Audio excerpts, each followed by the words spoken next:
പറ ചേച്ചി, അന്ന് രാത്രി എന്താ സംഭവിച്ചത്? ഓ, അത് ഓർക്കുമ്പോ തന്നെ പേടിയാവുക. അന്ന് ഞാൻ ആന്റിയുടെ വീട്ടിൽ നിന്ന് ഇറങ്ങാൻ താമസിച്ചു. ഇടയ്ക്ക് മഴയും പെയ്തു. പിന്നെ ഞാനൊരു ധൈര്യശാലിയാണല്ലോ.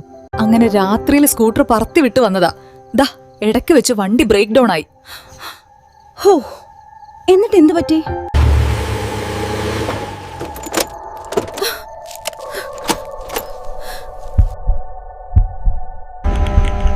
അയ്യോ, വണ്ടി ബ്രേക്ക് ഡൗൺ ആയല്ലോ. റേഞ്ചും കിട്ടുന്നില്ല. ദൈവമേ, എന്ത് ചെയ്യുവാ?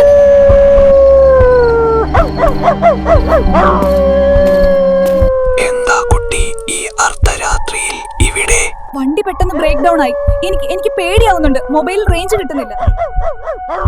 സഹായിക്കാൻ വന്നത് അവിടെ എവിടെയോ ഉള്ള ആളാണെന്നാ വിചാരിച്ചത്.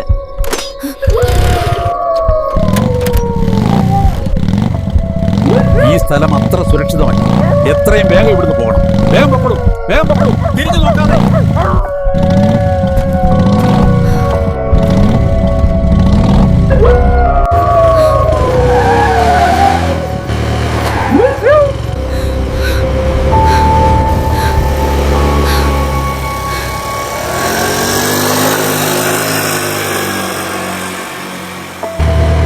അങ്ങനെ ഒരു വിധേന ഞാൻ വീട്ടിലെത്തി.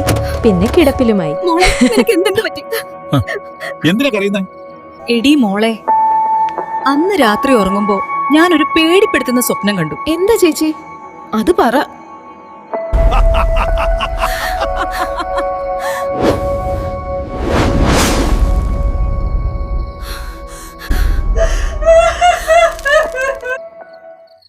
അതിനുശേഷം ഞങ്ങൾ നാട്ടിലേക്ക് മടങ്ങി.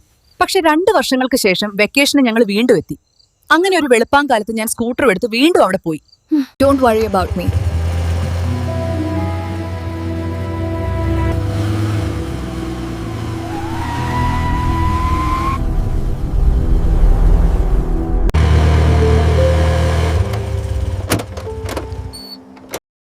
ചേട്ടാ, ചായ ഉണ്ടോ? ഇവിടെ നിന്ന് ഒരു കടയോ വീടോ പോലും ഇല്ല. ഒരു വഴിവിളക്ക് പോലും ഇല്ല. കുട്ടി, ഈ വെളുപ്പാങ്കാലത്ത് എവിടെ പോയിട്ട് വരുന്നു? മുഖത്ത് നല്ല പരിഭ്രമം ഉണ്ടല്ലോ. എനിക്കൊരു ചായ വേണം. ഇപ്പൊ തരാം. മോൾ കയറിയിരിക്കൂ. ഈ വെളുപ്പാങ്കാലത്ത് എവിടെ പോയിട്ട് വരുന്നു ഇതുവഴിയൊക്കെ, അതും ഒറ്റയ്ക്ക്? അതൊരു സംഭവമാ. ഞാനിവിടെ ആന്റിയുടെ വീട്ടിൽ വന്നതാണ് ഒരു 2 വർഷം മുന്നേ. ഒരു അർദ്ധരാത്രിയിൽ ഹിൽ സ്റ്റേഷൻ റോഡിൽ വെച്ചൊരു സംഭവം ഉണ്ടായി. ആ സ്ഥലം ഒന്നും കൂടി കാണാൻ ഇറങ്ങിയതാ. അന്ന് ഏകദേശം രാത്രി 12 മണിയൊക്കെ കഴിഞ്ഞു കാണും. റേഡിയോ സ്റ്റേഷൻ കഴിഞ്ഞോണ്ടേ വരുന്ന വഴി. വഴിയിൽ വെച്ചിട്ട് എന്റെ സ്കൂട്ടർ ബ്രേക്ക് ഡൗൺ ആയി. എങ്ങനെ നോക്കിയിട്ടും സ്റ്റാർട്ട് ആവുന്നില്ല. അച്ഛനെ വിളിക്കാൻ നോക്കിയിട്ട് കാള് പോകുന്നുമില്ല. എന്നിട്ട് പിന്നെ എങ്ങനെ ശരിയായി സ്കൂട്ടർ? ആദ്യം ഇത് കുടിക്കൂ.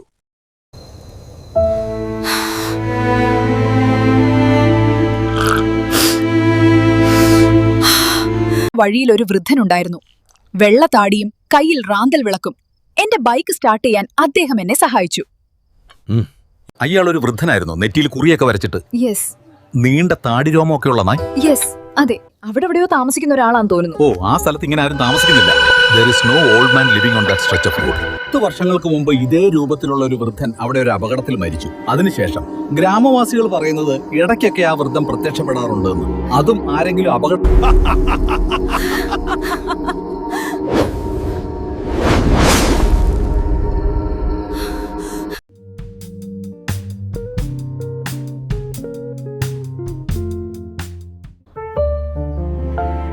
വാ മോളെ. കുട്ടി, നീ അദ്ദേഹത്തിൽ എന്തെങ്കിലും പ്രത്യേകത ശ്രദ്ധിച്ചോ? അദ്ദേഹം സംസാരിച്ച രീതി വളരെ സൗമ്യമായിരുന്നു ആദ്യം. പിന്നീട് അല്പം കോപത്തോടെ സംസാരിച്ചു. വേഗം പോകാൻ പറഞ്ഞു. പിന്നെ അവിടെ ആകെ ചന്ദനത്തിന്റെ ഗന്ധം ഉണ്ടായിരുന്നു. ആ മനുഷ്യൻ ആ റോഡിനകത്തുള്ള ക്ഷേത്രത്തിലെ പഴയ ക്ഷേത്രപൂജാരിയുടെ അതേപോലെ തോന്നുന്നുണ്ട്. കുറച്ചു കൊല്ലങ്ങൾക്ക് മുന്നേ ആ പൂജാരി അവിടെ ഒരു ആക്സിഡന്റിൽ മരണപ്പെടുകയുണ്ടായി. അദ്ദേഹം ഇന്നും അവിടെ രക്ഷകനായി ചിലപ്പോഴൊക്കെ എത്താറുണ്ട്. എനിക്ക് നാളെ തന്നെ ആ കോവിലിൽ വരെ ഒന്ന് പോണം.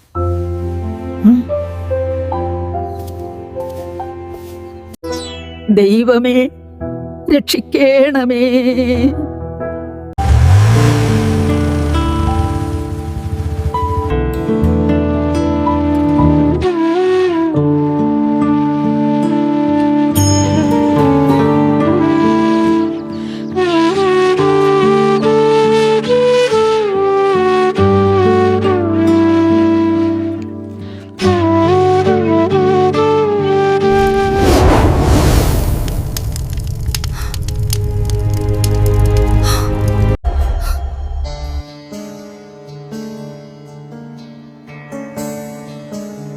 അയ്യോ എന്റെ ദൈവമേ, ഇതല്ലേ അന്ന് കണ്ട അദ്ദേഹം?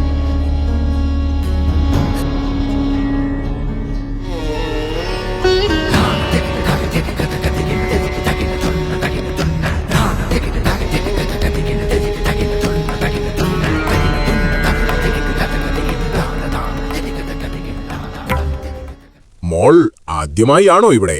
മുൻപൊന്നും കണ്ടിട്ടില്ലല്ലോ. ഏട്ടാ, ഈ തിരുമേനി എങ്ങനെയാ മരിച്ചത്? ഒരു ആക്സിഡന്റിലായിരുന്നു മരണം.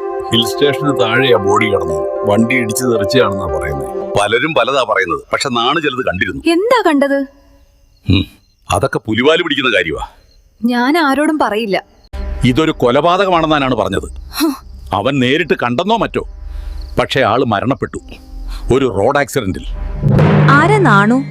അവനിവിടെയൊക്കെ കൂലിപ്പണിക്ക് പോകുന്ന ആളായിരുന്നു. വെറും പാവം.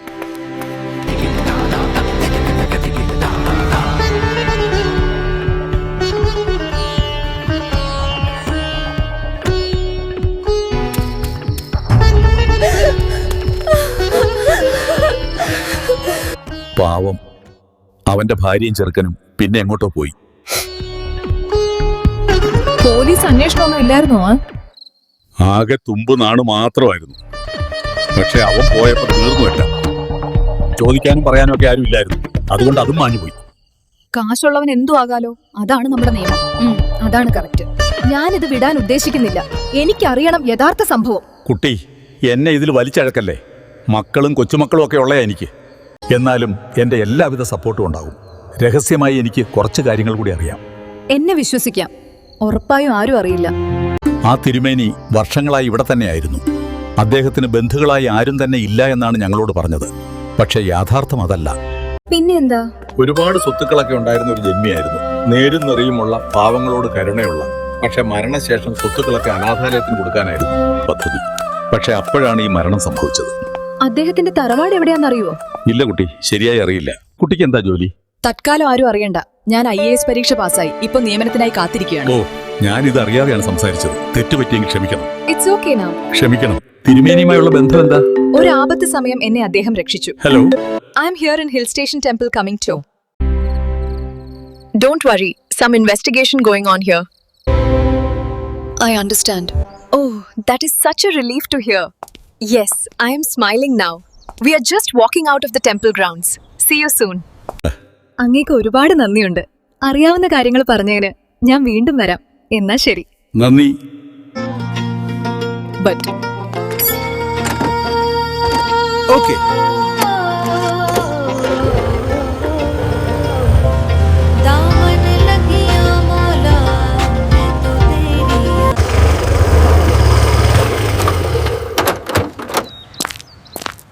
Sir, good morning.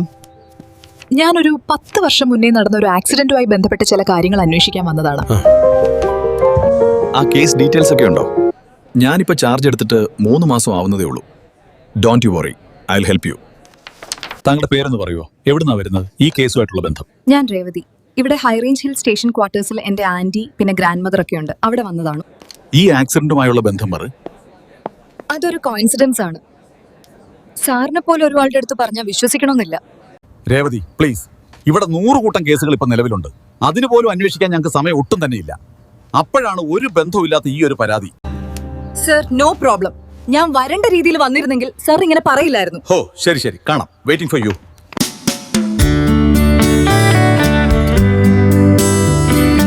സർ, ഞാൻ ഇവിടെ സ്റ്റേഷനിലുണ്ട്. പക്ഷെ ആ SI ഒട്ടും മര്യാദയില്ലാതെ പെരുമാറി. എനിക്ക് ആ ഫയൽ വീണ്ടും അന്വേഷണത്തിനായി എടുത്തേ പറ്റൂ.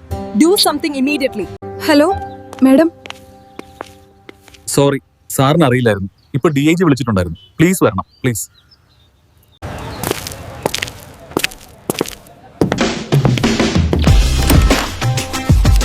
ക്ഷമിക്കണം, മേഡം ആരായിരുന്നു എന്ന് അറിഞ്ഞിരുന്നില്ല. അതായിരുന്നു. Really sorry. പരാതിക്കാരോട് നിങ്ങളുടെ സമീപനം ഒട്ടും ശരിയല്ല. സാധാരണ ജനങ്ങൾക്ക് എന്ത് നീതിയാ ലഭിക്കുക?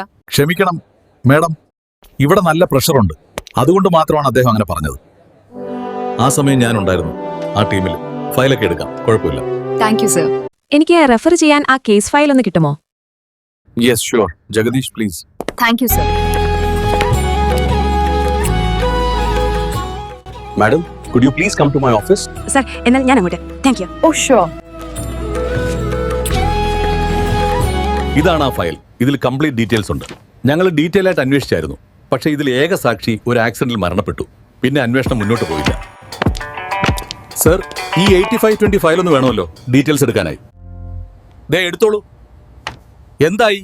മറ്റേ ലിഫ്റ്റിൽ നടന്ന കൊലപാതകം വിഷ്വൽസ് കിട്ടിയോ? സർ, അത് എടുത്തിട്ടുണ്ട്. റിപ്പോർട്ട് ഉടനെ തരാം. ഓക്കെ. അല്ലേലും ഈ പെണ്ണുങ്ങളെ കാണുമ്പോ ഇയാൾക്ക് ഇത്തിരി ഇളക്കം കൂടുതലാ. Thank you. I believe I have provided all the necessary information for the report. Yes, this seems complete. We will contact you if anything further is required. മാഡത്തിന് ഇതുമായി ബന്ധപ്പെട്ട എന്ത് ഹെൽപ്പും എന്നിൽ നിന്നും പ്രതീക്ഷിക്കാം. ബൈ ദ ബൈ, എവിടെയാണ്? അപ്പോയിന്റ്മെന്റ് കൺഫേം ആയോ? ഇതിനു മുന്നേ മാഡത്തിനെ എവിടെയോ വെച്ച് കണ്ടിട്ടുണ്ട്. അച്ഛൻ കുറച്ചു കാലം പത്തനംതിട്ട സ്റ്റേഷനിലുണ്ടായിരുന്നു. Oh really? യെസ്, ഞാൻ കണ്ടിട്ടുണ്ട് പത്തനംതിട്ട സ്റ്റേഷനിൽ വെച്ചിട്ട്. അന്ന് സാർ അവിടെ ഉണ്ടായിരുന്നല്ലേ? എന്റെ അച്ഛനെ അറിയോ? SI Mahadevan. What A coincidence. SI Mahadevan sir എന്റെ മോളായിരുന്നു. സർ, ഈ മരണപ്പെട്ട വൃദ്ധൻ ഇപ്പോൾ ആ ഭാഗങ്ങളിൽ രാത്രി പ്രത്യക്ഷപ്പെടാറുണ്ടെന്നുള്ള ഒരു വിവരം കിട്ടിയിരുന്നു. സർ, അത് സത്യമാണ്. എനിക്കും കിട്ടിയിട്ടുണ്ട് അങ്ങനെ ഒരു അനുഭവം. ഓ, ശരിക്കും എന്താ സംഭവിച്ചത്? ഇൻട്രസ്റ്റിംഗ്.